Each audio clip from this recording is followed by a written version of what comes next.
Good morning po. Ngayon po ay October 14, araw ng Martes, kasi may nag-chat sa akin. No, madaling araw, 5:30, mayroon daw inagawan ng cellphone. Nakasakay daw ito sa jeep eh. Tapos dito tumakbo sa may amin, sa may Barangay Granados. So, nireport ko agad kay Lieutenant Colonel Ma'am Bona Umerga, ng hepe po ng GMA Cavite. Tapos nagpadala agad siya ng PNP. Dito po sa barangay, si Sir Roy Puglete. Sorry, nalimutan ko yung name ng kasama niya, policewoman. Nahuli po namin, sa madaling salita, nahuli po namin yung snatcher, no? Sa ngayon, pinamedical muna namin, katunayan na hindi siya nasaktan, no? Dito sa abong barangay, no? Ito po yung nakuha po namin yung cellphone niya, iPhone cellphone po. Hindi, nakalock siya, hindi namin mabuksan, hindi, kaya ako nanawagan kung sino po yung may-ari ng cellphone. Punta po kayo dito sa barangay at sasamahan ko kayo sa PNP. Ano po siya? John? Pasintabi po sa mga sa LGBT ba yon? Ano po siya yung ano ba tawag nun? Ano ba tawag doon? Mga magalit sa akin, no? LGBT. Oo. Ano po siya? Pag babae, lesbian, no?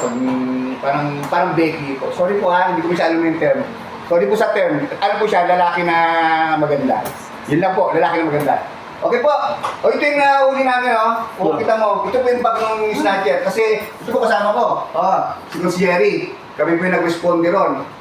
Ito yung bag niya pa rin, May mga paraphernalia pa kami nakuha niya kanina. May mga paraphernalia. Ito pa. Ito yung ano niya. So, ito po. Yung mga gamit niya. Ito. Yan po. May pera pa. Ngayon, pinamedical po muna namin. So, hindi namin nakalak po yung cellphone. Hindi namin ma-contact unless may tatawag. No? Hindi namin ma-locate yung may-ari. Hindi mabuksan eh. So, baka kaibigan niyo po siya. Maganda po siya. Pakisabi para makuha niyo yung cellphone. Sabi niya, 3 days na siyang absent. Kahit kawawa naman, kahit putik-putik na pumasok pa eh. Sabi niya, kaya ako mag-report sa trabaho. May trabaho po siya eh. No, pakisabi na lamang po, dito ang cellphone niya nasa PNP na. No, doon natin kukunin.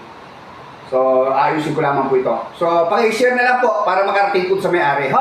Maraming salamat. Good morning.